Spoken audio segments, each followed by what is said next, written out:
podcast Repousser les limites. Votre animateur, JF Dussault, s'entretiendra avec des athlètes d'endurance et collaborateurs qui gravitent autour de la course en sentier et bien plus encore. Abonnez-vous, partagez l'épisode et bonne écoute.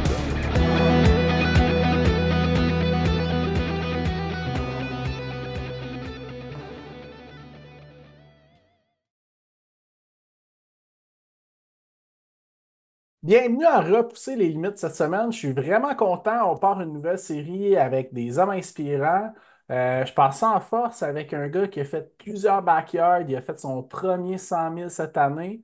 Il vient de faire récemment une belle performance à la backyard d'Outaouais. Il a déjà fait 37 loops en backyard.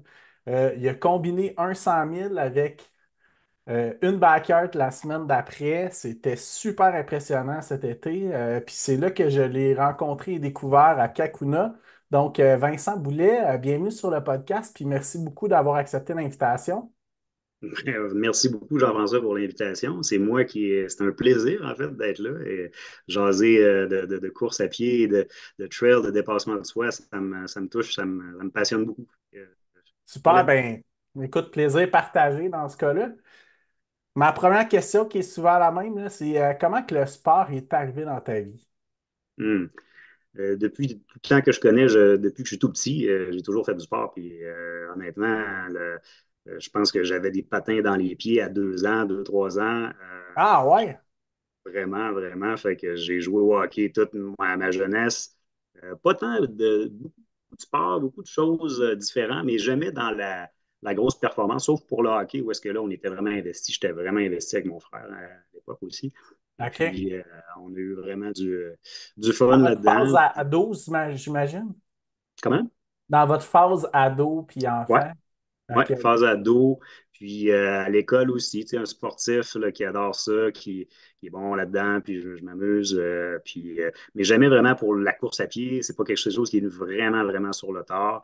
Fait que j'ai touché à tellement de sports, là, du golf, l'escalade, badminton, volleyball. Moi, en fait, j'aime tout. Fait que j'aime ça, être touché un petit peu à tout. Je suis un petit peu bon dans tout, mais pas excellent ou exceptionnel dans rien. Fait que c'est un peu ça. Mais OK. le sport a toujours fait partie de ma vie, là, vraiment. OK. Fait que tu as toujours été un multisportif. Vraiment, ouais, multisportif, puis tu sais, comme le ski de fond, tu sais, là, présentement, moi, c'est la saison d'hiver, j'adore, tu sais, j'en profite, là. Beaucoup de rando alpine, de ski de fond. Je joue encore au hockey une fois par semaine, c'est sûr, pour le plaisir, mais c'est sûr que je bâtis toujours maintenant l'hiver pour ma saison de course, là, depuis 4 5 ans, là, la passion est arrivée, là. Sur le tard, c'est sûr, pour plein de raisons, là, on pourrait en jaser. Là. Mon Dieu, qu'est-ce qui m'a amené vers la course à pied, mais pour le moment, là, je tripe. OK, OK, super. Puis, c'est quel sport qui a été une révélation pour toi? Quel premier sport? Tu parlais du hockey, sûrement? Ouais, ouais, le hockey, ça a été mon premier sport, là. J'ai joué, là, mon Dieu, dans ma petite communauté, comme bien des jeunes. Puis c'était vraiment, vraiment génial. Tout le hockey mineur. Donc, j'ai joué là, dans les petites ligues de compétition de la région. J'étais de Montmagny à l'époque. OK. Quand même longtemps au hockey. Tout mon hockey mineur jusqu'à midget, jusqu'à ce que éventuellement les études deviennent un peu plus sérieuses. Et bon, j'ai continué toujours à jouer au hockey par après, même à l'université pour le plaisir, et même encore aujourd'hui. En fait, je n'ai jamais arrêté. Puis c'est encore un sport que j'adore. C'est moins une passion. Maintenant, j'ai d'autres passions. Et le hockey, c'est sûr, ça a fait partie de ma jeunesse, là, comme beaucoup de jeunes Québécois. OK, OK. Puis, est-ce qu'un jour, tu t'es rendu au stade et que tu te disais, ah, je pourrais peut-être me rendre des ligues juniors majeures du Québec ou des trucs du genre? J'avais pas nécessairement la shape pour ça. J'ai joué du hockey compétitif pour Montmagny, là, pour ma région, mais OK. pas plus vraiment. Là. Non, non, j'avais pas de visée de ce côté-là. C'était vraiment, à un moment donné, les études ont pris vraiment l'emphase un peu plus importante dans ma vie et tout. Ouais, ouais. L'entrée à l'université, tu parlais? Ouais, l'entrée à l'université, des études en pharmacie. Fait que oui, ça a été un changement un petit peu mais j'ai toujours fait du sport, là. J'ai continué à faire plein de trucs dans ces années-là, mais jamais tant de trucs passionnants là, que je peux dire que oh là, j'en dévore, puis c'est fou, là. Mais OK. le hockey, le golf, j'ai joué quand même au golf quand même pas mal aussi, là, dans au junior, puis tout ça. Puis ça m'a amené beaucoup de choses qui m'ont amené éventuellement vers la course, mais c'est arrivé après l'université, là, vraiment. Là. Éventuellement, les enfants, puis éventuellement, il y a des événements qui m'ont amené vers la course à pied, puis j'ai touché à toutes sortes de trucs. Là. Entre autres, il y avait à Victoriaville le grand défi de Victoriaville qui était comme un pentathlon. Mes enfants étaient jeunes à cette époque-là, là, c'est probablement dans les années 2010 à peu près. Fait que, il y avait l'une des épreuves, l'épreuve finale de ce pentathlon-là, c'était la course à pied. J'arrivais tout le temps raqué à la dernière épreuve. Je n'étais pas capable année après année. Fait qu'il a fallu que je fasse du build-up. À un moment donné, j'ai commencé à courir un petit peu plus pour justement comme devenir un peu meilleur dans ces épreuves-là. Et par après, il est venu des courses à pied un petit peu plus longues, mais jamais plus que des 10 km. J'ai fait des X-Trails jusqu'à 20 km peut-être à l'époque, là, X-Trail Sutton, X-Trail Ah ouais, les Hereford, classiques. Ouais, ouais, les ouais, ouais. classiques. QMT 10 kilos aussi, là, je l'ai fait quand que ça commençait au début. Ah, dans le Euh, temps que le Ultra à QMT, je me rappelle de ça, c'était 2 fois le 24, là. ouais, c'est une autre époque, mettons. Là, Vraiment, hein? Dans ce ah ouais, temps-là, là, on n'avait pas besoin de se battre 10 mois d'avance pour avoir un dossard, là. non, non, du tout, du tout, du tout. Là. Puis les longues distances, à l'époque, ça existait peu, là, très, très peu. Là. Fait Il que, y en a, on pouvait quasiment y compter sur les doigts de nos deux mains, les gars qui faisaient ça au Québec, là. vraiment, vraiment, c'est incroyable. Là. Ces personnes-là, aujourd'hui, je les admire beaucoup. J'en ai connu avec le temps, là, avec mon passage en course, puis dans les différents événements, des gens qui étaient là dans les années 2012, 2015, puis qui couraient. Moi, ça a été beaucoup plus tard, Ouais, les les Ben longues distances. Beaupré, Martin Rouillard, Pat Godin. C'est ça, c'est des pionniers, là, fait que c'est extraordinaire. Là. OK, puis est-ce que tu avais couru au secondaire aussi? Pas vraiment, non. La course à pied, comme je dis, là, ça ne faisait pas partie des trucs qui m'intéressaient. J'avais pas de plaisir nécessairement à faire ça. Ouais, ouais, ouais. Non, moi, j'étais un gars de stop and go. De Peut-être sport que j'aurais pu d'équipe? aller sport d'équipe beaucoup, mais tu sais, j'aurais probablement pu. J'ai joué un peu au badminton, volleyball, ouais, des trucs un peu plus d'équipe là, au cégep. Puis, mais la course à pied, là, vraiment, là, c'était une révélation plus quand j'avais comme trentaine d'années, là, vraiment. Là. Tranquillement, des événements comme ça qui m'ont poussé vers ça. Là, là. J'ai fait des Spartan Race aussi, des X-Men Race.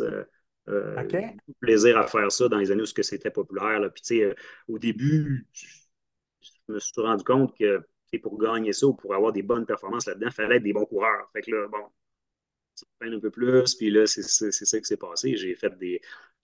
J'ai viré vers un petit peu plus des entraînements de course, courte distance à cette époque-là, mais ça a vraiment été passé 2020, là, COVID, séparation moi, en 2020, puis là, club de course, tout le monde, on cherchait des trucs à faire, et je me suis inscrit dans un club de course à l'époque.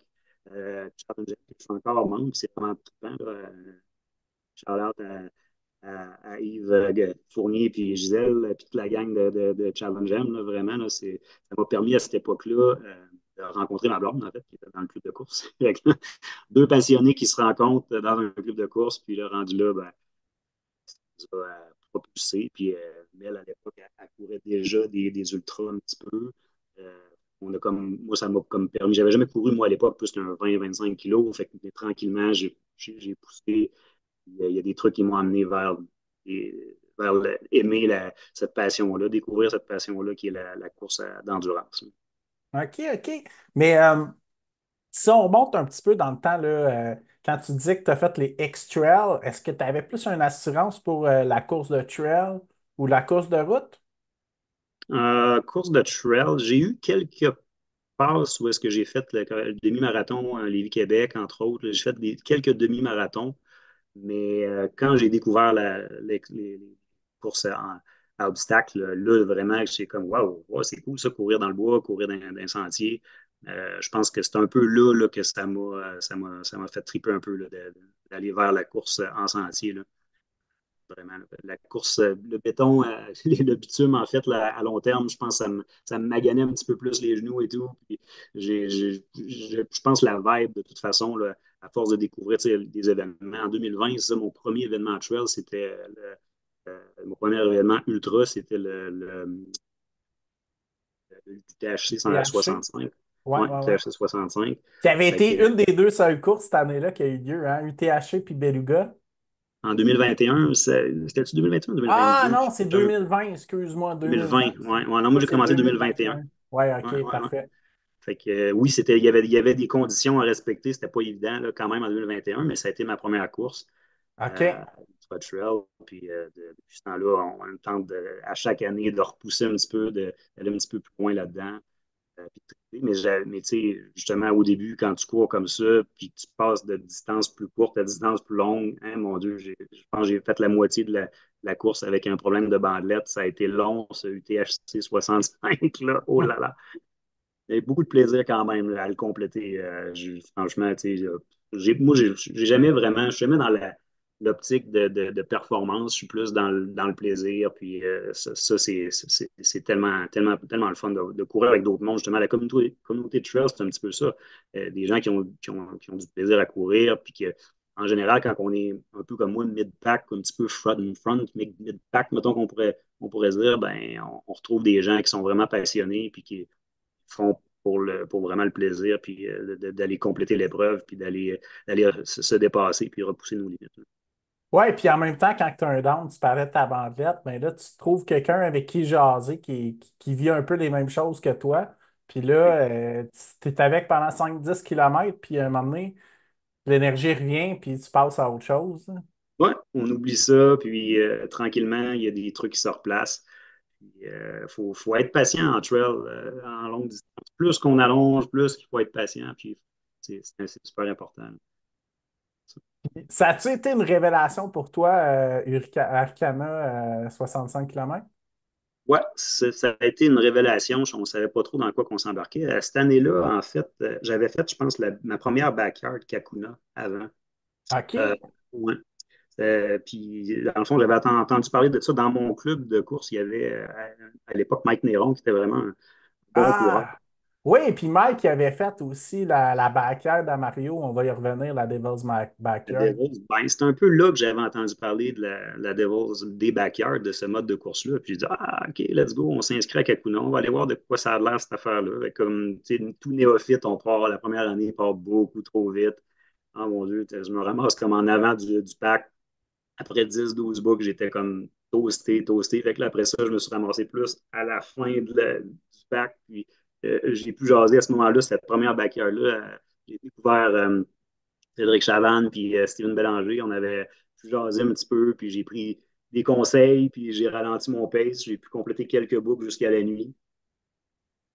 Ouais, ça a été une belle révélation cette année-là, ma première backyard. Après ça, on bâtit, puis je me suis rendu compte que ce mode de course-là, ça te permet à ce rythme-là de bâtir du volume, puis de ne pas être trop blessé, là, de le faire progressivement. Ouais, parce que contrairement à un pace de route, tu es vraiment moins à côté dans ton seuil. Un petit peu Oui, comme en trail. ouais, exactement. Excuse-moi. Ouais. Fait que tu as fait, dans le fond, Kakuna au mois de juillet, puis après ça, tu as combiné en septembre UTHC. Ouais, la première année, ça a été ça. Et Devil's Backyard à la fin là, pour compléter trois courses qui ont été à peu près dans les mêmes. J'avais fait 16 loops aussi, je pense, à la Devil's Mais cette la année. Devils, on s'entend que c'est une autre catégorie beaucoup plus difficile que Kakuna, là. Non, vraiment, vraiment. Écoute, Il y avait beaucoup de dénivelé, là. je pense que c'est 230 ou 240 mètres de dénivelé par boucle de jour, parce que la nuit, on se ramassait sur une boucle Plus plus facile plate, un petit peu. Ouais. facile. On avait hâte d'arriver à la nuit, mais c'est à la nuit, honnêtement, on n'était pas beaucoup qui se rendaient là. Ouais, ouais, ouais. Moi, je me rappelle, j'ai été bénévole en plus à cette course-là avec Douja qui est arrivé en pleine nuit, qui était support pour Jean Labedan, qui a fini par gagner la course finalement. Ben oui, écoute, et puis Jean là-dedans, c'est toute une inspiration pour moi. J'avais pu jaser avec lui quelques loops de nuit. Et mon Dieu, quelle personne incroyable, là, franchement. Là. Beaucoup, beaucoup de plaisir à jaser avec lui. Ça a été toute une inspiration. Après ça, je me suis intéressé à ce qu'il a fait par après. Il a fait des vidéos sur des différentes courses un peu partout. Puis vraiment tout un coureur. Là. Ah ouais, il y a un D'ailleurs, parcours très il était assis, impressionnant. je pense, avec Mike Godreau, je pense qu'il y avait l'assist à la backyard de l'Outaouais avant que cette année, on puisse battre leur record, là, moi et Ah Jérémy. ouais, ok, ok. Ouais. Puis, quelle course qui a été ta préférée dans tes trois la première année, par curiosité? Hum, dur à dire. Je pense que la backyard, la Devil's Backyard, ça a été ma préférée. Dans le Ben, c'était bois, quand même une backyard avec un côté qui était très roots trail, hein? ouais, trail, puis tu sais, une petite communauté, on n'était pas beaucoup. Puis tu sais, l'amphithéâtre qui est là, naturel, c'est vraiment, vraiment génial. Ouais, ouais, C'est, ouais. Puis, il y a de la vie. Tu sais, c'est tard en saison, fait qu'il fait quand même froid. ouais. Ça ne pas de prendre une petite pastille. De l'or. Oui, il fait froid Puis, un petit peu. OK, pas de trouble. Puis, ouais, je me rappelle de Mario qui avait organisé ça. Je pense qu'il a fait deux éditions, si je ne me trompe pas, 2020 et 2021. Ouais. Fait que j'ai participé à la deuxième, puis après, je ne sais pas ce qui s'est passé avec ça. Il y a eu d'autres beaux événements dans ce coin-là, puis à Saint-Mathieu-du-Parc, c'est une place extraordinaire, là. Je me trouvais. Donc, après ça, qu'est-ce que tu fais, toi, quand tu es plus off-season? Tu parlais de ski de fond, ski de randonnée. Ouais, ouais, l'hiver, c'est extraordinaire. On tripe, nous autres. Beaucoup de ski mou. On part souvent là, dans différents endroits au Québec pour aller faire de la rando alpine. C'est vraiment génial. Moi, j'ai découvert ça peut-être il y a 4 ans. C'est une bonne façon de s'entraîner. Ma blonde, elle a embarqué il y a 2, 3 ans là-dedans. Fait qu'on se promène un peu partout. C'est une bonne façon de s'entraîner. Ce qu'ils font beaucoup, beaucoup aussi, parce que j'adore le skate. Ma blonde me suivait aussi là-dedans. Elle faisait plus du classique à l'époque. Que moi, OK. j'ai embarqué. J'en fais plus de classique, en fait. J'aime mieux le skate. Vraiment, ouais, c'est un petit peu ça. L'hiver, on va se promener, on va faire du patin. Tout le temps dehors, en fait. Beaucoup à Stoneham, dans ce coin-là. Un condo là-bas, mes parents. Puis, on va s'entraîner là-bas. On fait beaucoup de courses à pied là-bas aussi. On ne veut pas, on continue à s'entraîner l'hiver. C'est ça, j'allais te demander. Tu gardes un certain volume de course à pied malgré tout aussi, là. Ouais, ouais, ouais, vraiment, là, je dirais peut-être, je baisse mon volume, mais l'année passée, je vais baisser peut-être à 60 kilos, peut-être, grosso modo, par semaine. L'été, ben, je vais essayer de tenter de monter progressivement là, vers des 120, 130, 140 kilos là, par palier. Puis je reviens tout le temps comme à un 70 kilos à peu près là, une semaine sur 4 pour vraiment baisser un peu ma charge d'entraînement et essayer d'éviter les blessures aussi. Mhm. OK, En OK. ouais, une montée progressive par palier, ça me va bien. Jusqu'à 140, je me sens quand même assez bien. Quand même, ça prend beaucoup de temps, c'est sûr. Ouais. Fait que il y a souvent le mercredi que je suis en congé. Je ne travaille pas le mercredi. J'ai du temps pour aller m'amuser là-dedans, dehors, faire des bonnes séries d'entraînement, là, plus long un petit peu. OK, OK. Puis toi, est-ce que tu as un coach qui te suit ou tu t'entraînes vraiment par toi-même? Non, je le fais par moi-même pour le plaisir. J'ai jamais vraiment eu de coach, mis à part que je m'entraîne avec mon club de course. Là. Souvent, on fait des séries d'intervalles 2 fois par semaine, puis une longue le week-end. OK. Non, moi, je m'entraîne par moi-même, je m'amuse là-dedans. On est tous souvent partis. Là. Quand les week-ends l'été, on a notre petite van life. On a converti une petite van avec Road Loft dedans, puis on part les week-ends avec ma blonde, puis quand on peut, on s'entraîne ensemble. Puis, non, je sais pas, j'ai l'impression que je le fais par passion comme ça. Oui, je pourrais avoir un coach. Peut-être que j'aimerais ça. J'ai jamais osé encore. Est-ce que ça va venir dans le futur? Peut-être. Je connais des bons coachs. À force de côtoyer des coureurs de la backyard et du monde de trail, ben, je connais des gens qui pourraient être très intéressants comme coach. Puis, je pense que ça amène une structure qui peut être intéressante. En même temps, j'aime bien ma liberté, honnêtement. Fait que je fais un peu à ma façon. J'écoute tellement de podcasts, justement. Puis je pense qu'on en apprend beaucoup. Puis je réussis je pense, faire une belle progression avec moi-même, avec mes idées et mon volume progressif. OK, OK, super ça. Puis, le fait que tu sois pharmacien, là, est-ce que tu crois que c'est un avantage pour toi? Bonne question. Je me sers quand même de certaines notions que j'ai pour m'aider dans certaines situations, ça c'est sûr. Euh, je pense que ça ne peut pas nuire, c'est sûr. Le domaine de la santé, moi, ça me tient beaucoup à cœur. Je pense que ça m'aide dans certaines situations de course. Tu sais, en backer, on apprend beaucoup sur le tas. C'est l'expérience qui fait qu'éventuellement, on devient comme un peu meilleur à se connaître puis à- à voir comment on réagit à différents trucs. Mais tu sais, il faut vraiment, vraiment se connaître puis faire nos expériences éventuellement. Mais oui, comme pharmacien, honnêtement, il y a des trucs ça me pose même plus de questions. Là, tu sais, je sais comment réagir quand j'ai des problèmes un peu digestifs. Il y a des trucs qui m'aident, des nausées. Bah, c'est assez classique. Moi, on ne peut pas trop prendre de médicaments qui nous endorment. Donc, tu sais, pour moi, le Gravol, c'est pas question. On peut prendre, par exemple, du Zofran, qui est un médicament que le pharmacien peut prescrire, puis que je pense que ça peut être très recommandable d'avoir ça dans sa petite trousse. Antiacide, des trucs comme ça. Oui, honnêtement, je pense que ça peut aider. Puis d'ailleurs, j'ai déjà aidé quelques coureurs dans le cadre de backyard avec ma petite trousse là, qui cherchait quelque chose pour les aider, soit pour des nausées, pour des problèmes de reflux ou d'acidité, des trucs de même. Fait que, ouais. OK, super ça. Puis dans ton parcours, là, toi, universitaire, puis tout ça, est-ce qu'il y a des notions de nutrition que tu as appris un peu aussi? Oui, quand même, mais honnêtement, en pharmacie, on est comme un peu généraliste. On connaît plein de petits Ouais, trucs, ouais. mais spécifiquement, j'en apprends beaucoup plus sur des podcasts puis avec des nutritionnistes qui nous aident. Puis oui, on fait des tests, on essaye des choses, mais tu sais, honnêtement, moi, de mon côté, je ne vois pas de temps avec les trucs préfaits, mais oui, j'aime certains produits, des fois, là, tu sais, qui sont tous déjà bien conçus, les produits NAC, entre autres, ou des produits mais en même temps, des fois, tu sais, du sirop d'érable comme source de glucides, ça fait la job en masse. Je m'en sers beaucoup, beaucoup dans les backyard. Ça coûte pas cher, c'est québécois, c'est génial. Puis Mhm. j'ai une petite recette maison aussi au niveau hydratation. Pas toujours besoin nécessairement d'aller vers des trucs. Tu sais, il existe des électrolytes qu'on a en pharmacie qui font tout à fait l'affaire. Là. Fait que, Ouais, ouais, ouais. ouais.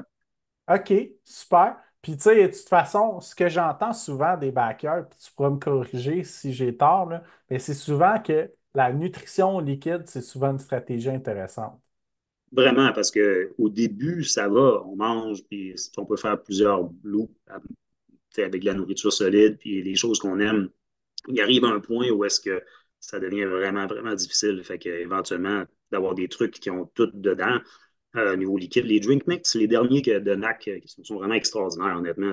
Je ne m'en sers pas en début de course, mais en fin de course, ouais, ça peut être vraiment génial d'avoir ça parce qu'à un moment donné, faut que les aliments rentrent. C'est la nourriture, c'est notre énergie. Fait que si on ne réussit pas à faire rentrer les, les, les, les- les protéines puis ces trucs-là, ben, éventuellement, c'est ça qui nous affaiblit. On devient faible, on manque d'énergie. Et ça prend pas grand-chose des fois pour manquer une loupe puis ne pas avoir assez de temps pour bien s'alimenter puis faire des fois, tu rentres une loupe un petit peu plus lente en 55 minutes puis tu n'as pas ton 5-10 minutes que tu aurais besoin pour traiter une ampoule, traiter d'autres choses. Ça peut faire une différence. Fait que d'avoir un équilibre, c'est super important. Donc, puis éventuellement, les liquides, ben, je pense que c'est une bonne chose là, d'aller chercher de la nourriture liquide le plus possible. Ben, tu parlais des produits NAC, là. Moi, mon produit coup de cœur cette année, là, ça a été ça, là, la soupe salée. C'est vraiment, quand il fait chaud, là, tu mets ça dans ton eau, puis Tout à fait. ça recouvre beaucoup de nutriments qu'on sue, puis tout ça, là. Ouais, j'ai déjà goûté aussi je pense qu'il y en avait, c'était ça au QMT ou à l'UTHC, je pense que c'était à l'UTHC. Le dernier, je OK. pense cette année, ben, je ne l'ai pas fait, mais j'ai fait l'UTHC 125 l'an dernier, puis j'avais goûté, puis très bon. Ça fait la job, honnêtement. C'est des beaux produits.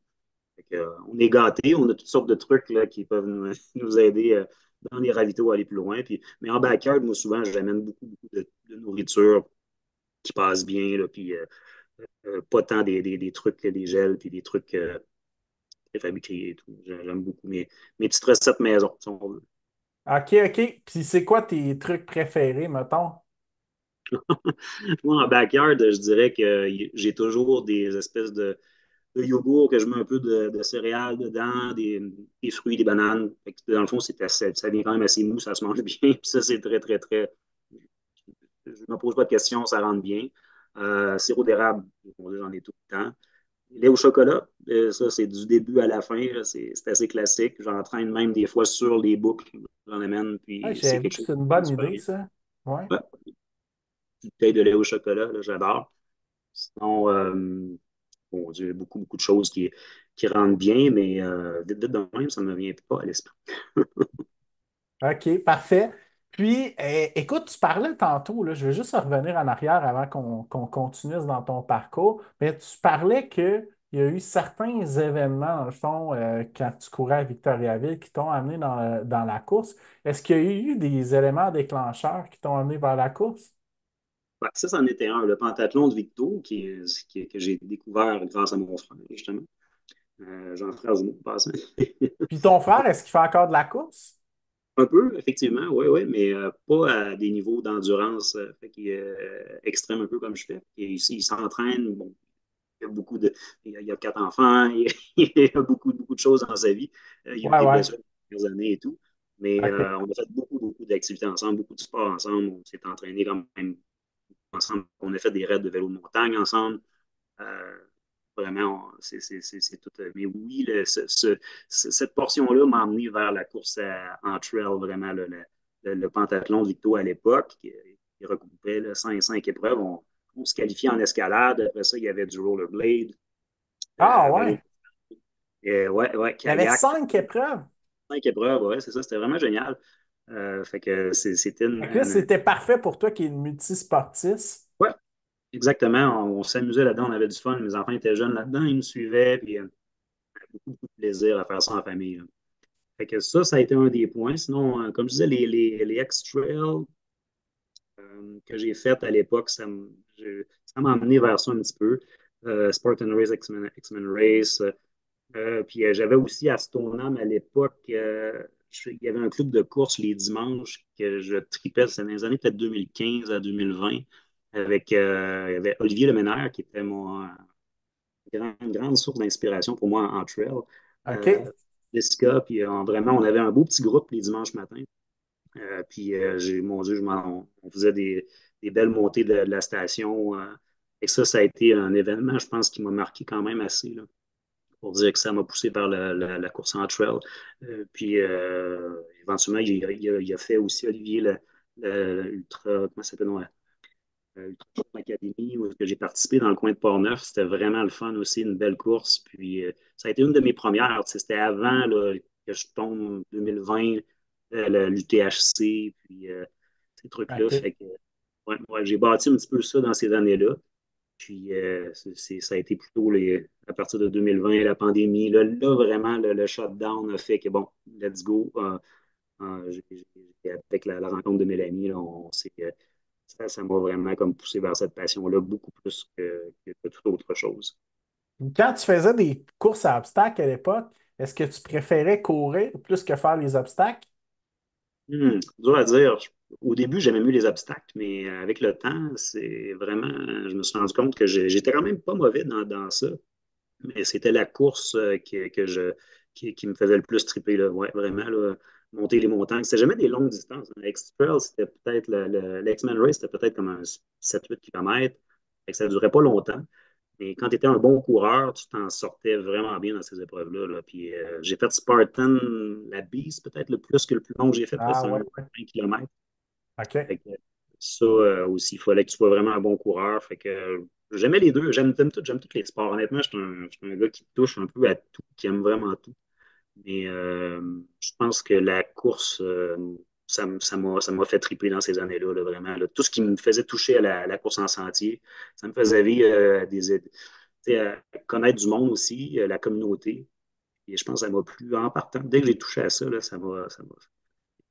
OK. Puis en 2022, tu es retourné à Backyard de Kakuna, je crois. Ouais, ouais. Là, fait qu'après avoir fait 2 backers 2021, après ça, là, j'arrêterai pas là, c'est sûr. J'ai tellement aimé ça. Ça a été vraiment des beaux événements. Fait qu'on on retourne à Kakuna. Et là, je pense qu'en 2022, j'ai fait un 28 boucles, si je me rappelle bien. C'était comme 12 de plus que l'année d'avant. J'étais comme, wow, j'étais peut-être dans le top 5 ou top 6 là. Je ne me rappelle pas quelle position j'avais terminé, mais ça avait bien été. J'avais vraiment poussé. Je me rappelle, là, mon Dieu Seigneur, j'avais dû faire les 5-6 dernières boucles là, en mode là, complètement, j'étais plus là du tout. Là. C'était comme, j'avais plus d'énergie, mais en même temps, je voulais pas lâcher. Puis c'est là que vraiment que la résilience est embarquée. Puis euh, les, les, la motivation d'essayer d'aller vraiment plus loin, une boucle à la fois. L'expérience aussi, parce que à force d'en faire des backers, on se rend compte qu'on est capable d'aller pousser plusieurs boucles de plus que ce qu'on pense qu'on peut faire là, quand à certaines limites. À un moment donné, on est sur le point d'arrêter, puis des fois, on est capable d'aller chercher vraiment un 5-6 boucles de plus, juste en poussant, puis faut quand même être capable de bien rentrer la nutrition, l'alimentation et tout ça. Mais cette backyard-là à Kakuna, je pense que ça a été une belle révélation. Là. Puis après ça, ça m'a juste, j'ai juste eu le goût de continuer et d'essayer d'aller repousser ça un petit peu, voir si on est capable d'aller plus loin encore. Fait que 2022, ça a été une belle année pour ça. J'avais fait le BU 80 cette année-là aussi. OK. Qui Ouais, est ça a un été long parcours, là.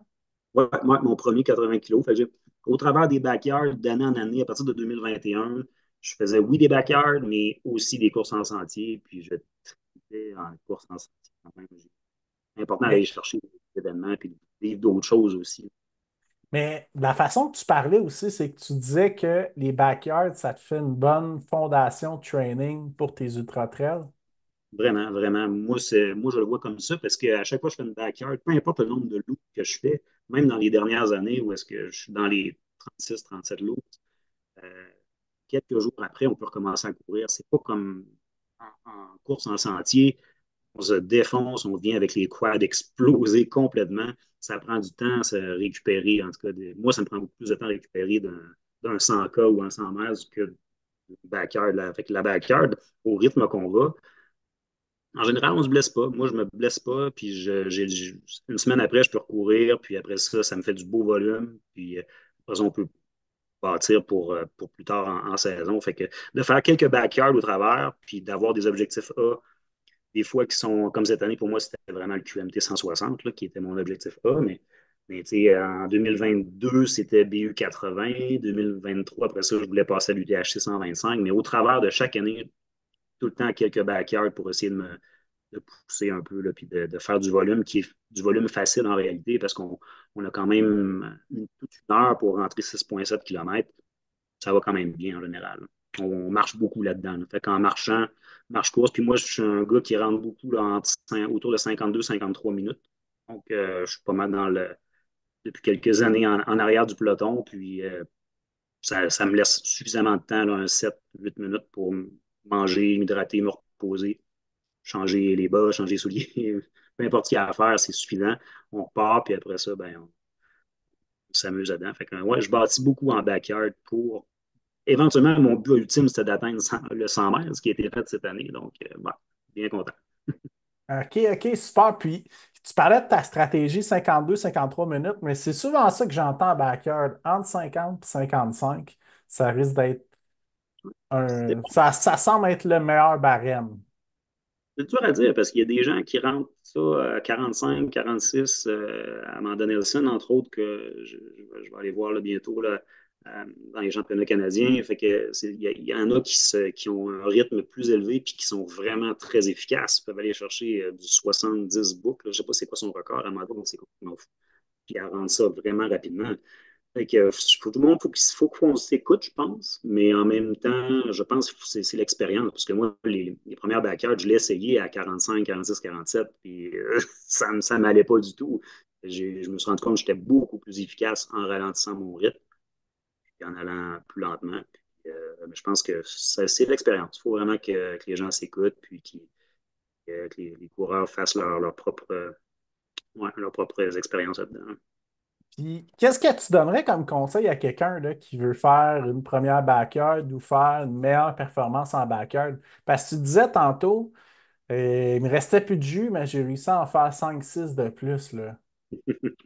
Je pense qu'il faut quand même pas se donner, comme on dit tout le temps, là, de ne pas se donner de limite. Ça, c'est super important en partant parce qu'après Ouais, ça, ouais, si ouais. tu te dis que c'est 12, bon, tu vas aller à 12 puis ça va être difficile de continuer. Fait que Mhm. donnez-vous pas de limite, je dirais. Puis quand ça devient difficile, je pense qu'il faut quand même continuer à manger, quand même continuer à. Des fois, c'est les glucides, des fois, il faut bon, des trucs, des glucides d'absorption rapide, du coke. Essayer des fois d'aller rechercher un peu d'énergie. Parce que, mais tu sais, repartez, je dirais. Honnêtement, là, si vous n'êtes pas blessé sérieusement à la fin de la loupe, puis c'est difficile, oui, mais repartez parce qu'on ne sait jamais l'énergie peut revenir. Des fois, on a mangé quelque chose, genre une demi-heure, 1 heure avant, 2 heures avant, des protéines, des trucs qui vont nous redonner de l'énergie, puis tu peux avoir une mauvaise loupe, puis ça peut repartir après. Fait que, c'est important, je pense, de continuer tant qu'on peut, de repartir. Là. Puis comme en ultra-trail, tu sais, à un moment donné, on pogne un down, tu parlais de ça tantôt, mais je pense que c'est Mario Villemur qui m'avait dit ça. Plus que ça fait longtemps que ça va mal, plus que c'est à la veille de bien aller, tu sais. Ouais, why not? Je pense qu'en ultra, ouais, il y a beaucoup de gens qui ont eu ce genre d'expérience-là, là, en disant qu'il ne faut pas lâcher, en fait, il faut continuer, parce que ça finit par. Des fois, ça finit par passer. Très souvent, ça finit par passer. Ça va être moins pire que ce que c'était quelques minutes avant ou quelques heures avant. Là. Parce Fait que que oui, cette on en parle tout stratégie-là s'utilise aussi en backyard, finalement. à fait. Tout à fait. Ouais, ouais. OK, super. Donc, Bromont Ultra, 80 kilomètres, comment ça s'est passé pour toi? Hum. Un autre qui était difficile, je dirais que mes deux premiers ultras que j'ai fait, là, c'est ça, le UTHC 160, UTHC 65, puis pour moi, Ultra 80, ça a été deux difficiles. Ça avait bien commencé quand même. Je me sentais quand même assez prêt. Puis, je pense que j'ai manqué vraiment d'énergie à la fin. L'expérience n'était pas encore là en course longue distance, rectiligne comme ça. Là. Fait que, mais il faisait quand même beau l'année que je l'ai fait, moi, c'était 2022. C'était froid, il neigeait un petit peu, je pense qu'il neigeait un petit peu à la première montée. Après ça, c'est devenu quand même un beau soleil. Puis j'ai fait des belles rencontres là-bas aussi. Là, jasé avec plein de monde. J'ai été dans le dur avec Charles Saint-Louis cette année-là. Ça a été vraiment, vraiment sympathique. On a jasé des bons bouts. Puis la fin a été difficile, je dirais, là, les 15-20 derniers kilos. Là. Mais au bout de la ligne, ça a fait une belle course, une belle aventure. Peut-être 11 heures peut-être que ça m'a pris. Là. Mais j'ai vraiment apprécié cette course-là. Là. C'est un terrain qui est extraordinaire, qui est super beau. L'organisation, c'est impeccable. Vraiment, là, on a beaucoup de plaisir là-bas. Là, fait que je recommande certainement.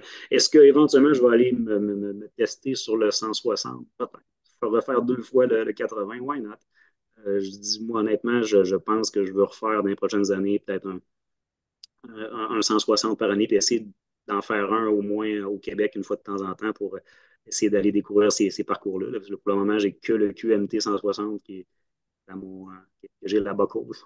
Que j'en ai d'autres à découvrir, même si éventuellement je veux clairement aller peut-être essayer d'autres choses dans le monde. Non? Il y a tellement de belles places qu'on peut courir, pas nécessairement même en course, mais juste pour le plaisir. Là. Fait que, OK.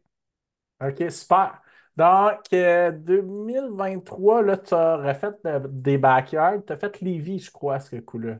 j'ai fait Kakuna en premier, ça n'avait pas bien été, j'ai eu des problèmes digestifs. Fait que c'est l'année à Kakuna où est-ce que j'étais, les 2, 3 dernières boucles, j'étais avec Daisy et Mathieu Fortin. Ah! Oui, Et oui, moi, oui. J'ai ouais, entendu parler de cette anecdote-là. Vous avez craqué Daisy à repartir pour une loupe de plus. ouais, on sait, puis je pense que ça m'a craqué moi aussi parce qu'honnêtement, ça m'a tout pris pour faire le 24 cette année-là. Là. Vraiment, j'ai eu des problèmes digestifs, j'ai sous-alimenté pendant plusieurs boucles.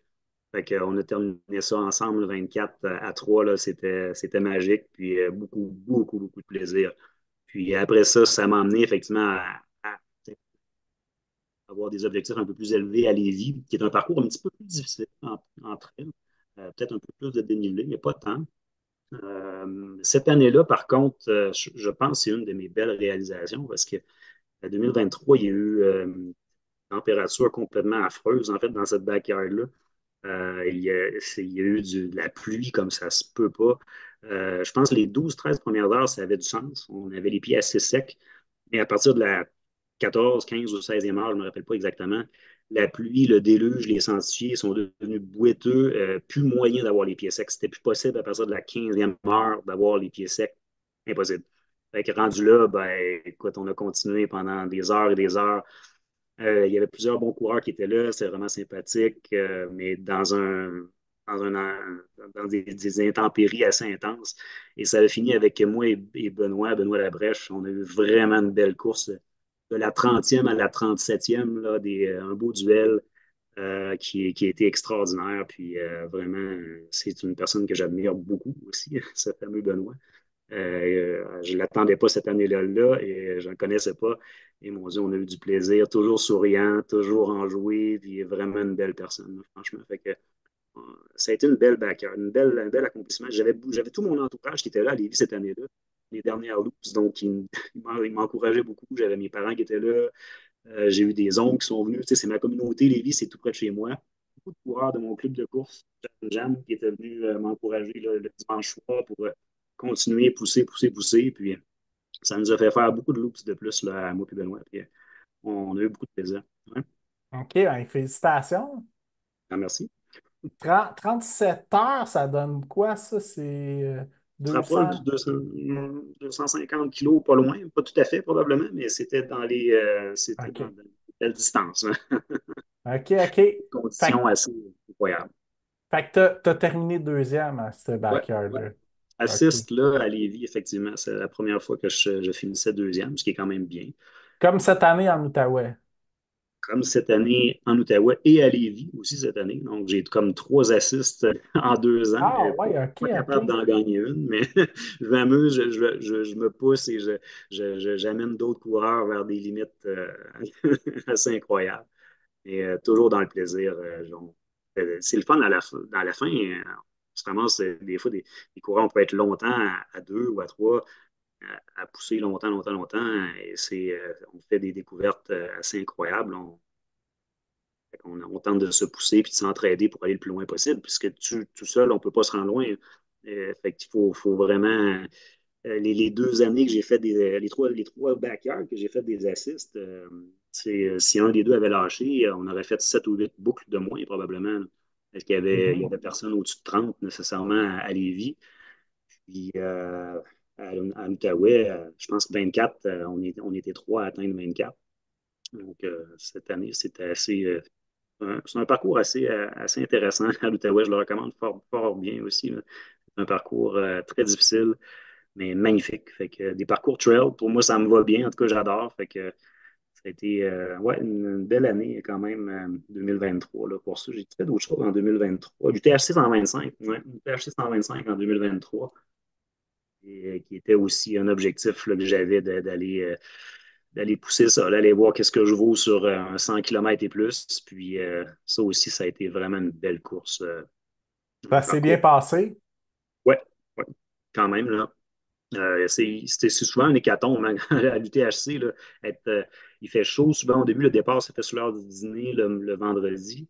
Donc, l'après-midi, on souffle beaucoup, il fait chaud. On arrive au Morios dans le pire des chaleurs souvent, puis il faut monter ça, redescendre ça, puis essayer d'arriver à temps pour le cut-off, puis aux marmottes, puis après ça, continuer. Un coup que tu as passé cette section-là qui est assez majestueuse, après ça, ben, moi, souvent, on tombe dans la nuit, puis dans la nuit, je tombe dans un milieu que j'adore, puis un environnement incroyable, puis qui me permet de diminuer beaucoup notre chaleur corporelle, tout ça, puis moi, je me sens vraiment bien la nuit, là, dans toutes les courses que j'ai faites.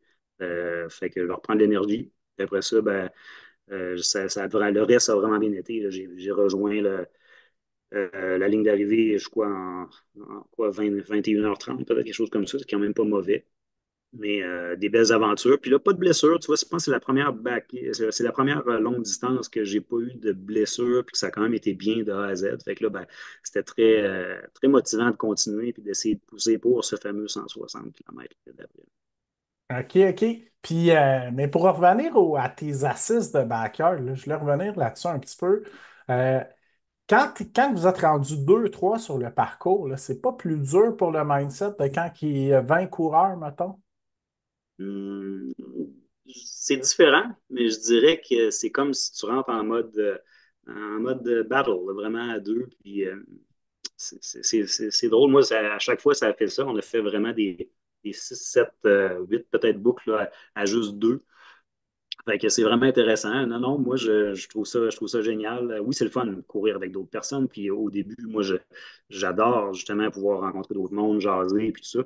Là, on parle un petit peu moins, on est plus fatigué, et on se pousse d'une différente façon. C'est toujours, on arrive, puis on repart fist bump, puis on s'encourage, puis on essaie d'aller chercher des loops supplémentaires. On sait que chaque loop, ce qu'on fait, ça nous amène à une limite supérieure à deux. Fait que je pense qu'il y a une motivation supplémentaire qui nous peut-être permet ouais, d'aller un petit peu plus loin encore qu'on l'aurait peut-être pas cru qu'on aurait pu le faire. Puis finalement, dans mon cas, ça a bien été dans ces backyards-là, d'aller pousser à deux assez longtemps. Là. Des beaux moments, en tout cas, clairement. Là. Ben, il y a cet esprit-là aussi, hein, je pense, de communion, peut-être dans le monde des backyards, parce que tu dois avoir quelque chose, une genre d'empathie avec l'autre que tu dis, hey, moi, je veux l'amener plus loin, puis ça serait le fun qu'on aille chercher un raccord de parcours aussi. Oui, ça s'est passé à chaque fois, en réalité. Avec Benoît, on a établi un record de parcours à Lévis l'année dernière. Cette année, avec Jérémy, qui est tout un coureur, lui, je ne le connaissais pas avant, puis mon Dieu, mais il est très, très, très, très, très solide, puis il a une force mentale assez incroyable de repartir tout le temps, puis il est jeune surtout, il est plus, je pense qu'il est la moitié de mon âge.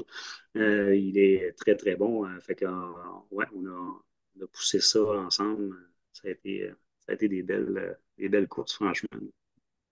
Puis, tu parlais que la nuit, toi, ça va mieux parce qu'il fait moins chaud. Est-ce que c'est pas le plus difficile pour toi pour la nutrition la nuit ou ça va quand même bien? De ce que j'ai vécu jusqu'à présent, moi, ça va bien. On dirait que le système, moi, en tout cas, dans mon cas, mon système, il a besoin d'un peu moins de nourriture la nuit. C'est comme si on est habitué de manger déjeuner, dîner, souper. Fait que c'est des moments assez clés où est-ce qu'on dirait, ah, là, j'ai un petit peu plus faim. La nuit, j'ai pas besoin de m'alimenter autant, probablement, mais je garde quand Ouais. même des niveaux d'alimentation, des niveaux de calories puis de glucides quand même assez constants. Là. Je pense qu'à chaque demi-heure, je vais aller me chercher 150 calories. Souvent, je vais prendre un 150 calories à mi-parcours, un autre 150 calories assis à ma chaise la nuit. Et puis, OK. dans le jour, je fais un peu ça, mais je vais aller chercher un petit peu plus de calories et de glucides au repas. Puis, et la nuit, moi, j'ai besoin d'un peu moins, honnêtement, mais j'imagine que chaque personne est différente. Ça. Je serais curieux d'en apprendre sur, sur d'autres. Je n'ai pas étudié là-dedans, mais j'ai fait quelques nuits quand même en course, puis à chaque fois, j'ai vraiment eu des belles sensations, moi, la nuit. Là, vraiment, les jambes repartent, l'énergie est là, c'est plus frais. Ouais, ouais. Puis, est-ce que ta nutrition dans le format trail versus format backyard est quand même assez similaire? De base un peu, mais c'est sûr que si je prends l'exemple de mon Arcana 125 ou QMT 160, je traînais sur moi des trucs assez classiques que j'ai aussi en backyard, mais je me sers beaucoup des ravitaux là, parce que tu sais, on veut traîner, moi je veux traîner moins de bouffe possible. Ben oui, oui, oui, pour être moins pesant pour Ouais. inutilement, là. Mais tu sais, dans les ravitaux, je vais quand même aller vers des trucs que je sais que je gère bien et que j'aime. Mais, tu sais, il y avait toutes sortes de biscuits, biscuits gingembre, toutes sortes de trucs que je pouvais manger, des petites crêpes, des petits. Il y a des trucs que les gens aiment beaucoup, puis que moi, ça ne rentre pas tant, c'est les grilled cheese. Ah ouais. Peut-être dans les premiers ravitaux, ça rentre bien, mais à un moment donné, c'est comme, ouf, non, là, ça me prend des trucs un petit peu plus faciles à manger, à mâcher, mais sinon, je dirais qu'il y a des bases qui vont se ressembler. Il y a des types de gel que je vais quand même amener en backyard vers la fin, que je vais avoir aussi en trail. Ouais, c'est des backyard qui vont se ressembler. Gel, ouais, ouais, c'est ça. Sinon, ben, c'est sûr que la nutrition liquide peut être plus complexe à traîner en ultra-trail, là. Ben, c'est ça aussi. C'est pour ça que les, les- les- comme les produits NAC qui ont un peu tout dedans, que c'est des sachets que tu peux traîner avec toi puis mélanger, ça peut être intéressant ou juste laisser Ouais. dans un bag, en avoir à différents endroits, c'est bien. Parce que c'est sûr que les formules souvent qu'ils proposent dans les trails, je ne suis pas spécialiste là-dedans, mais souvent sont, je trouve, un peu diluées. Puis c'est dur de savoir comment qu'il y a, là, tu sais, c'est-tu C'est ça, défaussé, exact. qu'est-ce qu'il y a dedans. Fait que des fois, c'est un petit peu plus safe d'avoir ces sachets, ces trucs, ces électrolytes, mais ouais. Ouais, puis souvent, quand nous autres, on est habitués à un certain ratio aussi, hein, des fois, les bénévoles, eux autres, c'est quand même rien contre eux, mais je veux dire, ils sont pas aussi spécialistes de notre corps que nous autres, on l'est. Fait qu'eux autres, ils font un mix qui est approximatif dans une grosse gourde, puis qui sont assignés là. Fait que, C'est exactement ça, je pense. C'est super important, je pense, de se connaître puis d'amener un peu. Moi, je pense les drop bags les crews qui nous suivent, il faut avoir avec soi des trucs qu'on connaît. Faut retourner à nos classiques parce que c'est des sûr que trucs quand qu'on ça a se met, testés aussi. on a testé, parce que quand ça se met à aller mal au niveau de gestion, ça peut être long des fois avant que ça revienne. Fait que faut se connaître, effectivement, là, tu l'as dit. OK, super. Donc, QMT 160, fait que ça, c'était, quand tu as commencé à faire de l'ultra trail, là, ton 65, c'était-tu ton objectif à long terme de te rendre au 100 miles? Hum, À cette époque-là, les premières années, je ne croyais pas vraiment. Je me disais, ceux qui font des 100 mètres, ça n'a pas de bon sens, c'est des fous. Ça n'a pas d'allure. Puis plus qu'on avance là-dedans, puis en bâtissant avec les backyards, à bâtir du volume comme ça, on dirait que c'est devenu un peu un objectif, peut-être il y a 2 ans. Ouais. Après le BU 80, je dirais, là. Ouais, là, je pense que ça m'a titillé l'esprit. Je me suis dit, bon, let's go, on va essayer de pousser pour voir comment ça va aller. Parce que cette année-là, je pense, du BU 80, j'avais fait 28 boucles en backyard, donc j'avais déjà dépassé un peu le Cette 160. distance-là. Ouais. Dans ça, je me disais que ça devenait un peu atteignable. Mais je pense le fait d'avoir bien réussi étape par étape, THC 125, là, après, je pense que j'ai pris vraiment confiance. Je pense qu'il faut bâtir beaucoup de volume. C'est super important. Il ne faut pas arriver là sous-entraîné. Il faut faire les choses dans l'ordre progressivement, puis se faire un programme d'entraînement, soit avec un coach ou si vous le faites par vous-même. Il n'y a aucun problème. Moi, ça se fait. Il n'y a aucun problème, là. Mais il faut le faire progressivement. Il faut bâtir du volume, beaucoup de volume, je pense. C'est le qui est le plus important. Puis il faut aimer ça courir au bout de la ligne. Si on n'a pas de plaisir à le faire, ça n'a pas de bon sens.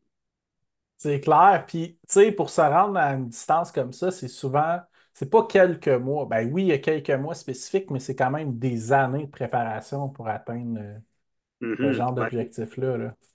tout à fait. Puis là, on va regarder ce qui va se passer dans les championnats canadiens de backyard, mais dans cette équipe-là, la majorité ont beaucoup d'années derrière leur cravate, là, beaucoup de volume, beaucoup plus que ce que moi je peux avoir. Moi, je suis un peu un nouveau là-dedans. Ça fait juste 4 ans que je cours à une distance. Fait que pour bâtir pour du long, plus que tu vas loin, plus que tu vas long, ben, je pense qu'il faut y aller étape par étape, il faut bâtir. Ben, le meilleur exemple, je pense qu'on peut parler, c'est Harvey Lewis, là. Il a fait pendant une vingtaine d'années des 24 heures de course avant de se lancer dans les 100 mètres, ces distances-là. Puis, tu sais, c'est beaucoup d'années, là, 20 ans à faire ça, là. Puis il est rendu à quasiment 30 ans, je pense, dans ces distances-là. Exactement. Puis j'en connais plein. Moi, j'ai plein de gens qui me viennent de l'esprit qui ont bâti, qui ont beaucoup de volume. Puis je pense que c'est des passionnés, premièrement. Fait que, C'est clair. ça, ça leur va bien de monter les volumes par après, puis de monter les distances, puis d'avoir des objectifs encore plus hauts, là. Puis bravo, chapeau à ceux qui vont encore plus loin. Est-ce que je vais aller plus loin que 160? Je ne sais pas. Pour le moment, je veux m'amuser là-dedans. J'ai eu vraiment beaucoup de plaisir au QMT 160, là, avec tout mon entourage qui était là, mes enfants qui étaient là, au Ravito Mont-Saint-Anne. Puis à la ligne d'arrivée, c'était extraordinaire, là, honnêtement, de le vivre proche. Après ça, ben, on verra, là. C'est ça, j'imagine que pour toi, ça devait être logique de choisir ta course locale. Vraiment. Ah oui, ça ne pouvait pas être autre chose. Je n'aurais pas choisi un autre avant celui-là. Maintenant qu'il n'existe plus, ben, pas de revoir là, ce qui va se passer avec ça. Ouais, tu as Mais été chanceux d'avoir la dernière édition, hein. exactement, mais ce qu'ils vont proposer va être sûrement extraordinaire, le 135, j'en doute pas du tout. Ouais. Puis et honnêtement, il y a d'autres tellement des beaux 100 miles au Québec. Si ça n'avait pas été lui, s'il n'avait pas été là, ça aurait pu en être un autre, puis ça aurait été extraordinaire aussi, là. OK, super. Puis, comment s'est passée ta préparation pour ton 100 mètres? Je sais que tu as eu un pépin d'une couple de semaines que tu as manqué du training. Tu me racontais en pré-entrevue, là. C'est cette année, année 2024, fait que oui, ça a commencé pas comme je voulais. Euh, Dans le fond, en fin janvier, je fait une fracture de stress, troisième métatarse, pied gauche. Ah ouais. Ouais, fait que 9 semaines sans courir parce que au début, on n'a pas diagnostiqué la patente et là, bon, on continue à courir un peu là-dessus et jusqu'à ce qu'éventuellement, ça ne marchait pas du tout. Fait que ça a été 4 à 5 semaines, je pense, en bas de Samson dans mon cas. Fait que, ça commençait pas comme prévu. Mon entraînement a commencé début janvier. On s'est entraîné, moi puis ma blonde, pour faire cryo. En fait, on s'est inscrit puis on a eu c'est ça. Moi, finalement, j'ai pas pu participer, malheureusement, à la course cryo au lac Saint-Jean. Mhm. Euh, Rendu là, ben, ça a été le fun de voir ça quand même. C'est vraiment pour une belle cause, puis une belle course qui est extraordinaire. Euh, Fait que j'ai pu assister ma blonde à sa course, puis elle a bien fait. Elle a remporté la portion féminine de la course ensoleillée de jour, puis elle a eu beaucoup de plaisir à le faire. Il faisait tellement beau pour le faire cette année, c'était une course extraordinaire. Moi, ben, là, après ça, c'est ça, j'ai bâti progressivement, mais ça a été vraiment au mois de. On est parti, on a fait un voyage au Costa Rica, où est-ce qu'on est allé monter la plus haute montagne là-bas. Puis c'est arrivé tout juste. J'ai enlevé ma botte Samson la semaine avant de prendre l'avion pour le Costa Rica là, au début avril. OK. Fait que, après ça, au retour, le fin avril, il me restait quelques semaines à m'entraîner avant la première backyard qui était à Edmundston. Et c'est elle que je visais vraiment comme plus haut. Honnêtement, j'aurais aimé ça aller pousser un peu là. Finalement, c'était pas possible. Pas de volume. Donc, je me suis amusé quelques boucles avec les coureurs là-bas. Ça a été plaisant, connaître le parcours et tout. Puis après ça, ben, on a tenté de bâtir pour Lévis. Ouais, je pense que la backyard de Lévis était avant le QMT, 3 semaines avant. Fait que, rendu à la backyard de Lévis, là, j'avais repris quand même pas mal de volume d'entraînement, puis ça avait quand même bien été. On est allé chercher, là, dans mon cas, un 37 boucles à Lévis. Donc là, je pense que j'étais pas mal prêt pour aller 3 semaines après au QMT 160. C'est ça, ça a dû te sécuriser dans ton entraînement que hey, finalement, je vais être capable de faire plus que 30 heures de course, là. Vraiment, parce on doutait beaucoup là, avec mon physio. On a travaillé quand même pas mal dans ces mois-là, là, avril, mai, pour essayer de voir si on est capable de pousser pour aller s'entraîner assez pour aller faire un 160 km. Finalement, avec la backyard à Lévis, de boucle en boucle, ça allait vraiment bien. On s'est ramassé justement à la 30e boucle avec Jérémy, qu'on a couru ensemble en Outaouais par après. Fait qu'on a eu une belle bataille là, ça a été vraiment génial aussi. Puis je pense qu'après ça, j'étais confiant. Puis Jérémy était aussi sur le QMT 160. Fait Ah qu'on- ouais? fait que c'était très, très particulier comme course, cette backyard-là, parce qu'on se préparait 3 semaines après pour aller faire le QMT 160, qui était clairement un objectif A de notre côté. Finalement, ça a été une belle bataille, puis on s'est pas mal prêt pour faire ce QMT-là. Rendu là, j'étais assez confiant. Mais un coup que tu es dedans, puis tu commences, c'est tellement magnifique ce sentier-là, là, à partir de Baie-Saint-Paul, sentier des Caps, il faisait beau, on a eu une belle température, sauf éventuellement vers le milieu de la nuit et le début de la journée où est-ce que la pluie a pris le dessus. Mais tout était magnifique jusqu'à ce qu'on arrive après Saint-Tite, la mi-parcours. Et là, on se ramasse avec des sentiers boueteux comme ça se peut pas, puis de traverser la Mestachibo, qui est très connue pour son dénivelé, ses difficultés, Ta on va dire, technicalité, ouais. technicalité. Puis après ça, c'était l'objectif d'aller au Mont-Saint-Anne pour aller rejoindre mon crew, puis mes enfants qui étaient là. Puis après ça a été comme le reste, vraiment, s'est bien passé. Sauf les descentes. Éventuellement, tu sais, veux pas 160 km. Je pense que j'avais pas assez pratiqué mes descentes. Et vraiment, les quads étaient là, c'était très difficile de les descendre. Mais on réussissait tranquillement à avancer. Puis l'objectif d'aller chercher ça en bas de 30 heures a pu se concrétiser. C'était très difficile, mais il a fallu que je pousse quand même pas mal les 10 derniers kilos pour aller faire ça en bas de 30 heures puis avoir une belle fin de course, là. Ben, félicitations. Merci. Puis, est-ce que tu avais un PSE pour t'aider pour la dernière portion? En fait, oui, j'avais des pacers à partir du mont Sainte-Anne.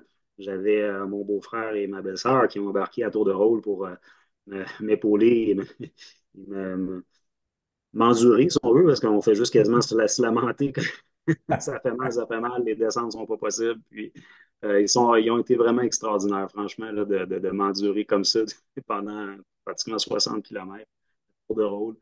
Fait que, les Pacers, ça donne vraiment une chance, honnêtement. Là. Je pense que sans ça, ça aurait été vraiment difficile d'aller pousser pour peut-être le finir, oui, mais d'aller chercher un temps qui, pour moi, était un objectif quand même de faire en bas de 30 heures, qui devenait de moins en moins possible, plus que le parcours avançait, mais bref, ça s'est produit pareil. Fait que vraiment beaucoup de plaisir avec mes deux pacers, franchement. Puis d'avoir une crew aussi, tu disais que ça a été un game changer pour toi. J'imagine voir tes enfants, ça devait être un. Ah, c'est incroyable.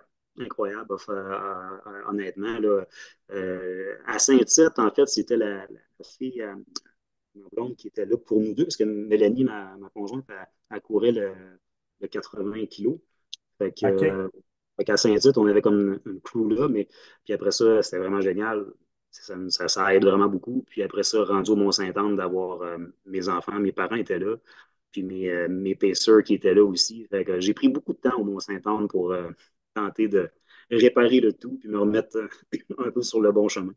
Mais OK. c'était très émotif de voir ces enfants-là. Puis et je pense qu'ils étaient fiers de leur papa un peu. Ah ouais, c'est clair.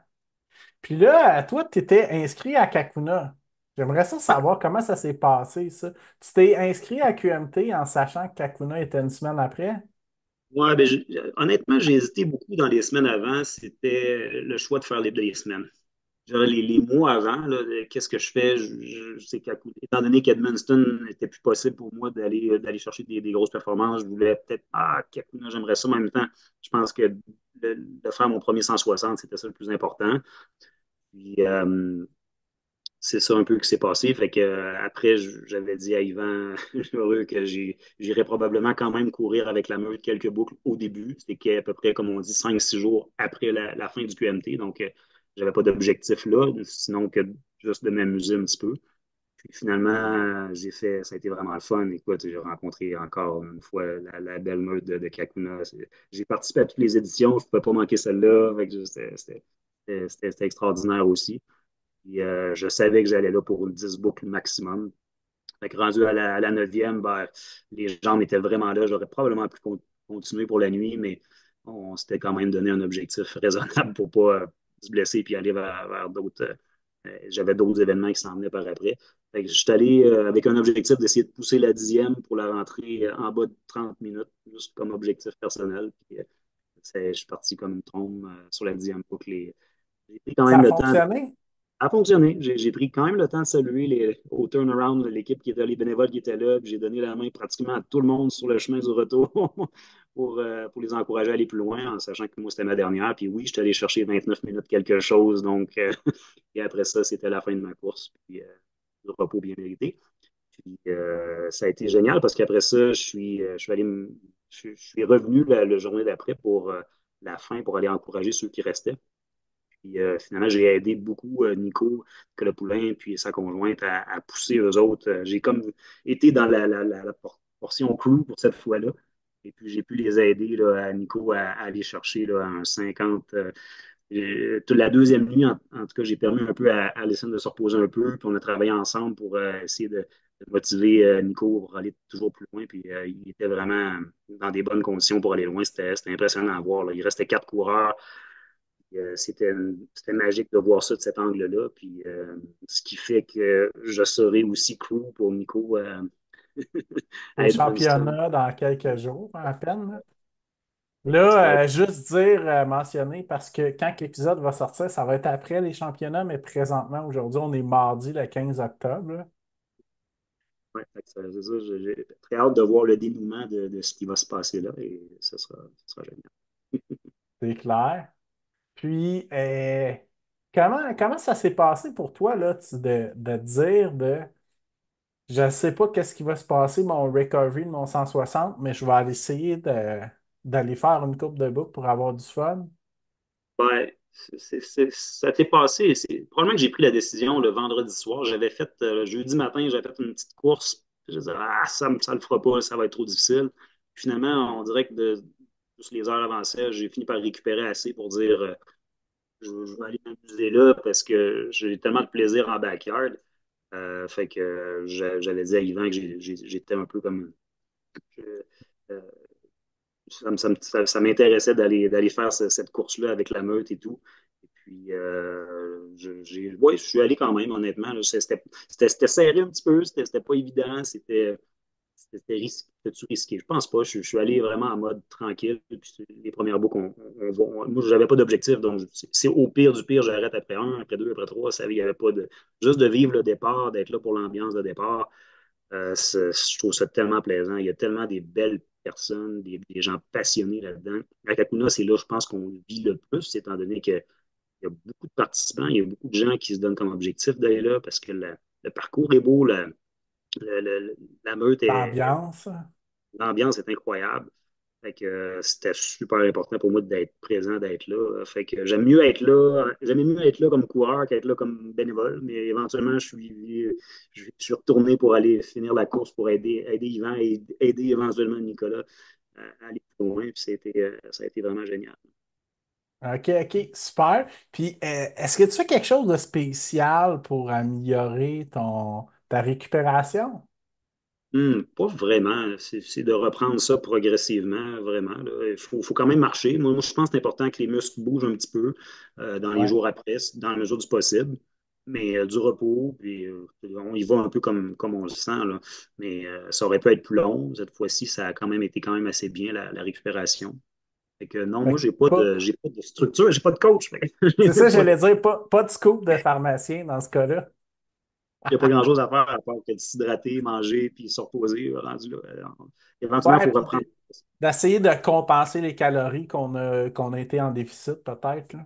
Ben ça se fait automatiquement. On mange, on a tellement faim après des efforts C'est comme ça fou, n'a hein? Puis aucun ton, sens. ton sang mal, comment ça s'est passé après, j'imagine, les 2 jours après que tu vas avoir faim pas mal? Ah, mon Dieu, ah oui, c'est fou. Mais après les backyards, c'est la même chose aussi. Hein. Je suis Ça deux, trois, doit. quatre, Ouais, cinq c'est jours sûr. à C'est manger. sûr que quand tu fais 36 heures, c'est quand même. Ah oui, c'est beaucoup d'énergie qu'on perd, puis qu'éventuellement, il faut récupérer ça. Fait que c'est du repos, puis c'est le fun. On fait un petit peu moins attention à ce qu'on mange, on y va plus dans les trucs qu'on aime vraiment, puis c'est le fun. Quoique, je pense pas que je me prive tant non plus avant la course. Il y a des trucs qu'on essaie d'éviter un peu, mais en général, l'important, c'est d'aller chercher des calories, des trucs qu'on aime. Puis, OK, super. Puis là, la dernière backyard que tu as faite, c'était Outaouais il y a quelques semaines. ouais, ouais, Ça s'est l'Outaouais, quand même super bien passé, là.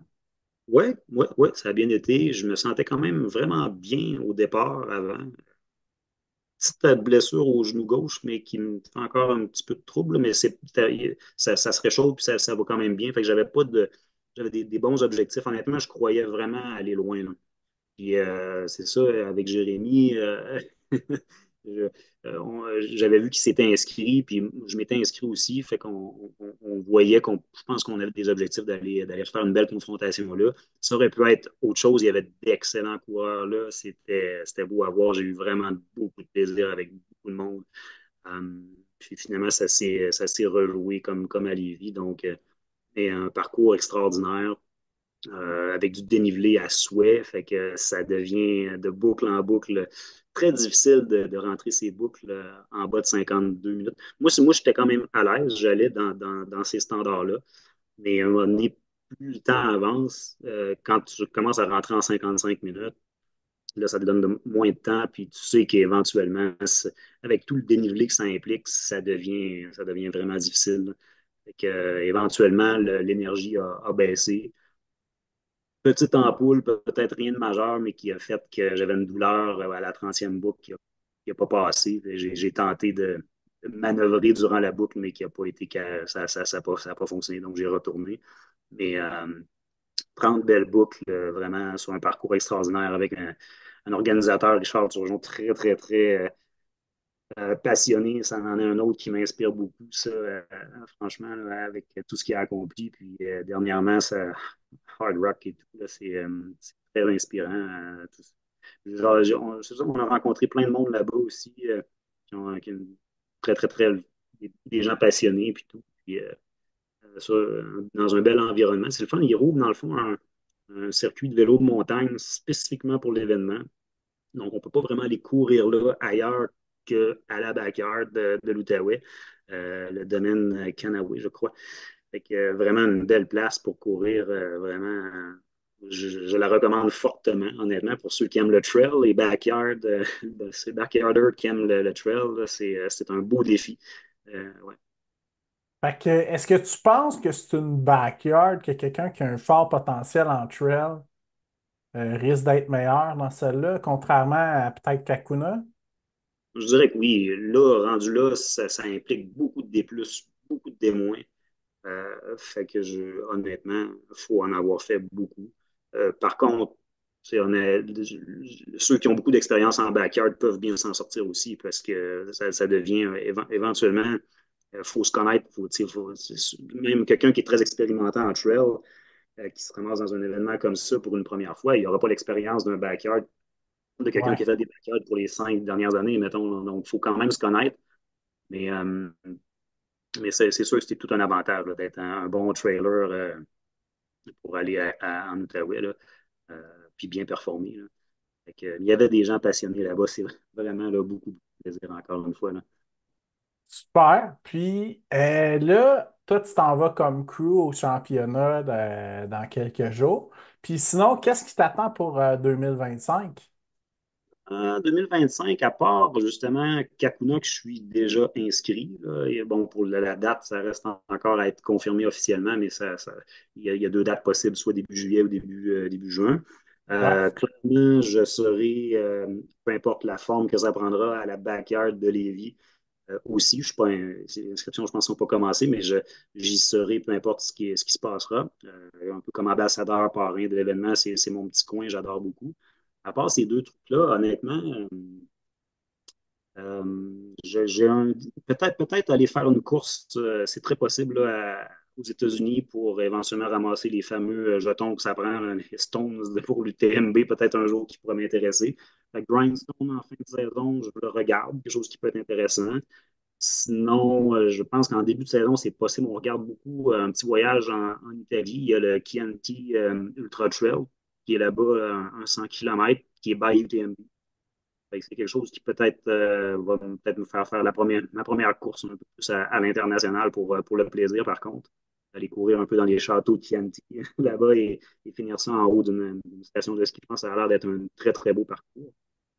Fait que 2025, ça va ressembler à ça, je dirais. Là. Fait que quelques backyards encore pour bâtir encore plus de volume, essayer d'aller rechercher des nouveaux objectifs, repousser nos limites, c'est ce qu'on aime. Les passionnés de course. Fait que, Puis, puisque c'est les championnats qui s'en viennent, crois-tu que c'est quelque chose qui est atteignable pour toi un jour? c'est peut-être que oui. Je pense que je suis quand même Parce que pas t'es quand si. même dans 15 meilleurs backers, dans 10 meilleurs coureurs de backers au Québec au moment. Ouais, peut-être. Fait que ça, oui, ça pourrait devenir dans 2 ans un objectif. Cette année, c'était plus ou moins possible. Honnêtement, j'avais trop de choses, j'avais d'autres objectifs. J'aurais aimé, peut-être. Je misais beaucoup sur Edmundston, mais là, ça pouvait juste plus. Donc, dans 2 ans, pourquoi pas? Pourquoi pas? J'aimerais ça, effectivement. Je vais continuer à pousser pour voir jusqu'où ça va me mener. On dirait qu'à chaque 2 ans, il y a de nouveaux coureurs qui apparaissent, des plus jeunes du monde. Ça devient de plus en plus difficile. En même temps, c'est pas une finalité pour moi. Moi, j'ai tellement de plaisir à courir. Peu importe, le but pour moi, c'est d'aller parcourir un peu connaître des nouveaux terrains, des nouvelles places, faire des cours à différents endroits, puis avoir du plaisir à le faire. Là, honnêtement, c'est ma passion, puis je ne m'arrêterai pas à ça. Mais pourquoi pas? Sait-on jamais dans 2 ans, on s'en reparlera. Mais ça, c'est un de tes surnoms, si je ne me trompe pas, hein, le loup inspirant, je pense, pour la Big Wolf. Ouais, Le loup souriant, excuse-moi. Louis Souriant, effectivement, là, quand je suis devenu ambassadeur pour je pense que ce qui s'était passé, je pense qu'il y avait eu comme une levée de fonds pour un organisme local dans le coin de Rivière-du-Loup pour la prévention du suicide. C'est une cause qui me tient beaucoup, beaucoup à cœur. Fait que, c'est avec Yvan, on avait convenu que je devenais ambassadeur. Puis il m'a trouvé un petit surnom comme ça. Effectivement, j'ai toujours le sourire en course. Moi, j'adore sourire. je trouve que ça donne de l'énergie un petit peu, là, puis c'est toujours plaisant de, de sourire comme ça. L'exemple type de ça, je pense, c'est Eliud Kipchoge qui est, lui aussi, ça lui donne de l'énergie dans la fin de ses marathons, de juste sourire face à des fois l'adversité, puis ça nous donne une petite motivation supplémentaire, on dirait. Puis, bref, moi, ça me représente bien, disons, le loup souriant, ouais, on peut dire ça. Puis, si je me rappelle, c'est quelque chose que j'avais lu dans le livre de Pat Godin là, qui disait que quand je souris en ultramarathon, ça m'aide à garder mon mindset plus positif. Puis j'ai tout le temps trouvé que c'était quand même pas mal vrai. Ah, totalement, totalement. Moi, ça m'aide beaucoup, en tout cas. Je ne sais pas s'il y a des gens peut-être qui n'ont pas ce feeling-là de le faire automatiquement. Moi, c'est comme toujours automatique. Je suis dans un monde que je suis tellement bien. Je ne peux pas faire autrement que de sourire quand j'ai du plaisir à courir longtemps comme ça. Là, c'est vraiment génial. OK, super. Puis tu parlais du TMB, fait que c'est quelque chose que tu aurais dans la main. Est-ce que ça serait plus la CCC, l'UTMB dans le futur? Si j'ai encore l'amour de la longue distance, ça serait vraiment l'UTMB. Honnêtement, oui, je ne vois pas pourquoi je n'irais pas faire l'UTMB. Je voudrais pousser. Il y a des trucs à l'international qui me tentent. Tu sais. On a tout un peu notre bucket list de trucs. La Diagonale des Fous, c'est quelque chose que je voudrais éventuellement potentiellement faire. Fait que, il y en a d'autres, mais fait que j'ai mon nom dans le chapeau déjà quelques fois pour la Western State. Peut-être aussi. Tu sais. Mais je, je bâtis pas nécessairement spécifiquement autour d'événements, mais je sais que ça pourrait m'intéresser éventuellement de les faire. Là. Fait que je vais aller découvrir d'autres courses avant d'en arriver là. Et UTMB, j'aimerais vraiment ça, je pense. Si je ne le fais pas dans le cadre de la course, ça sera juste par moi-même pour le plaisir avec ma conjointe. C'est des trucs qui nous motivent beaucoup d'aller faire.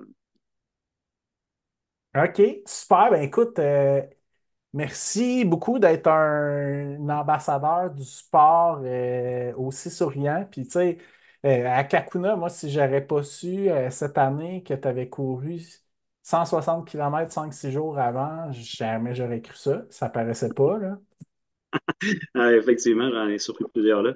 Mais merci à toi, en fait, pour l'invitation. Et bravo pour ce que tu fais, Jean-François. C'est extraordinaire de découvrir des athlètes de toutes les sphères un peu. Hein. C'est ça qui est intéressant. Alors, et il y a des belles histoires, un peu, oui, dans l'élite, mais il y a des belles histoires aussi dans toutes sortes de communautés, de gens de la communauté de trail. Puis ça, bravo pour ça. Tu fais un job incroyable de ce côté-là. Ben, merci beaucoup à toi, là. C'est super gentil, super apprécié, là. Je vais le prendre. Puis, ben écoute, bonne continuité dans tes projets. Bonne chance aussi pour crewer Nico. Yes, ouais, ça va être génial. J'ai vraiment hâte de voir ce qui va se passer là. Ça- on va s'amuser. Il va y avoir des dénouements assez incroyables, ça, c'est sûr.